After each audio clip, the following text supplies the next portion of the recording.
Shalom Bapak Ibu Saudara-saudari yang dikasihi dan mengasihi Tuhan. Kita bersyukur hari ini Tuhan memberkati kita. Sebelum kita membaca, merenungkan firman Tuhan, mari kita berdoa.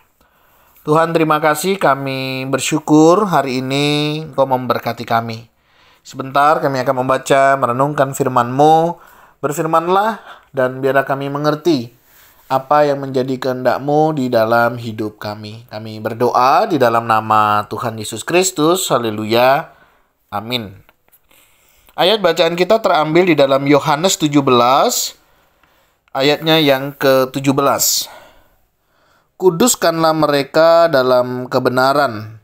Firman-Mu adalah kebenaran. Amin. Demikian firman Tuhan, mari kita merenungkannya.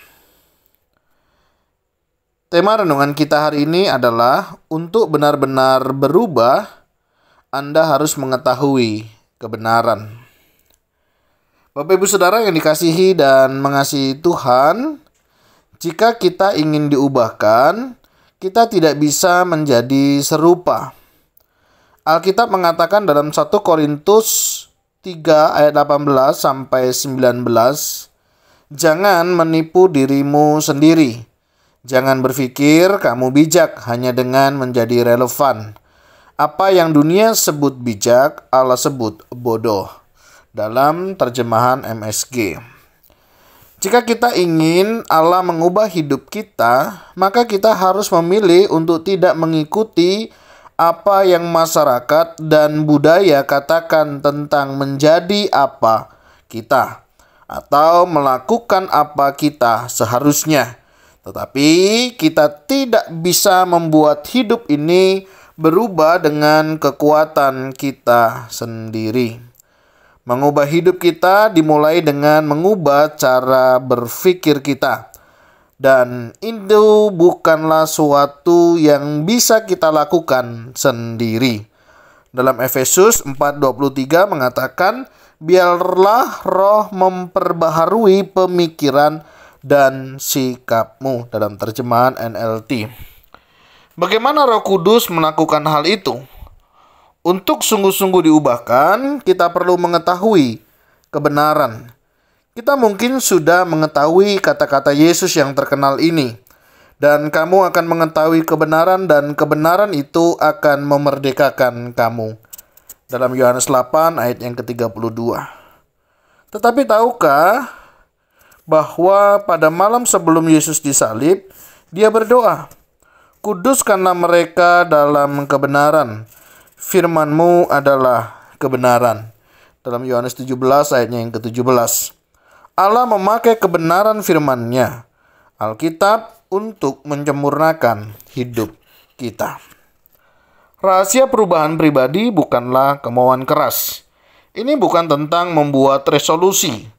Rahasia perubahan pribadi dalam area-area keras di hidup kita adalah mengetahui dan menerapkan kebenaran yang akan kita temukan dalam firman Allah. Jika kita meluangkan waktu membaca Alkitab dan membenamkan pikiran kita dalam kebenaran, kita akan menemukan janji ini. Sehingga kita bukan lagi anak-anak yang diombang-ambingkan oleh rupa-rupa angin pengajaran, oleh permainan palsu manusia dalam kelicikan mereka yang menyesatkan.